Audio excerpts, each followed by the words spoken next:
Halo semuanya, selamat datang kembali. Di pembahasan kita kali ini, kita bakal menyelami buku yang luar biasa, Rantau Satu Muara karya Ahmad Fuadi. Ini adalah penutup dari trilogi legendaris Negeri Lima Menara.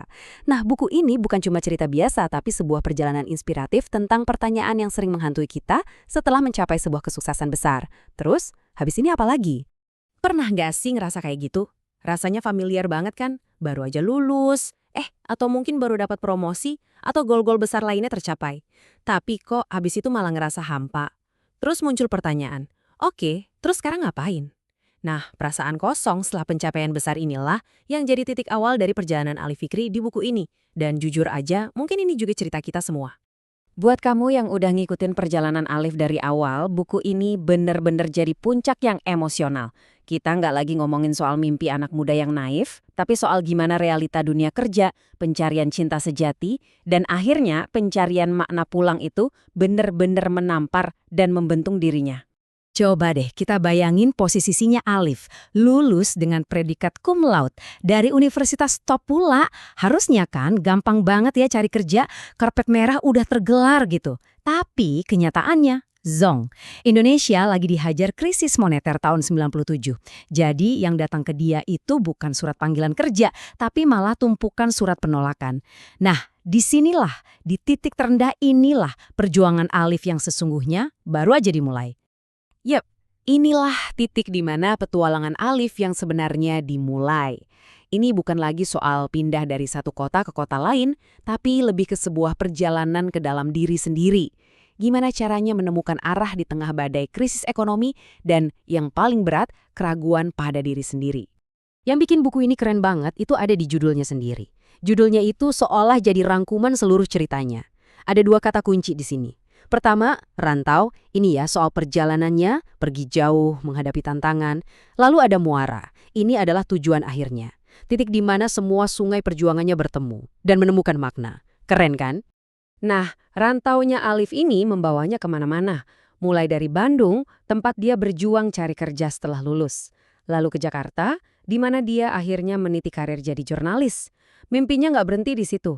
Dia terbang sampai ke Washington DC buat S2.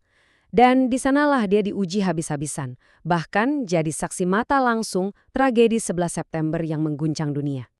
Di tengah semua kekacauan dan ketidakpastian itu, ada satu hal yang selalu jadi pegangan Alif, mantra Man Syabara Zafira. Siapa yang bersabar, dia akan beruntung. Ini bukan sekedar kata-kata, tapi jadi semacam kompas moral yang dia bawa dari pesantren. Inilah yang bikin dia kuat, sabar, dan tegar, bahkan di saat-saat paling gelap sekalipun. Tapi perantauan Alif ini bukan cuma soal ngejar karir loh. Di tengah semua perjuangannya, dia juga menemukan cinta pada sosok Dinara. Hubungan mereka ini jadi kayak jangkar buat Alif. Sebuah ikatan yang dibangun bukan cuma karena perasaan, tapi karena prinsip dan dukungan yang sama. Inilah yang memberinya kekuatan ekstra untuk terus melangkah. Selain sabar, ada mantra kedua yang jadi pilar perjuangannya. Mansara ala darbi wasyalah. Siapa yang berjalan di jalannya akan sampai pada tujuannya. Ini soal konsistensi, soal keyakinan. Meskipun jalannya belok-belok dan penuh rintangan, Alif percaya selama dia nggak nyerah dan terus berjalan di jalur yang benar, dia pasti akan sampai. Nah, disinilah puncak dari perjalanan Alif. Setelah merantau begitu jauh, meraih gelar, punya karir, dia akhirnya sadar. Ternyata muara hidupnya, tujuan utamanya itu bukan jabatan keren, bukan juga kesuksesan materi di negeri orang. Jawabannya ternyata jauh lebih sederhana, tapi juga jauh lebih dalam dari itu. Momen pencerahan inilah yang jadi titik balik buat Alif dan juga Dinara. Mereka sadar semua ilmu dan pengalaman yang mereka kumpulkan di luar negeri bakal jadi percuma kalau nggak dibawa pulang. Makna sesungguhnya dari kesuksesan mereka adalah ketika bisa berkontribusi untuk membangun Indonesia.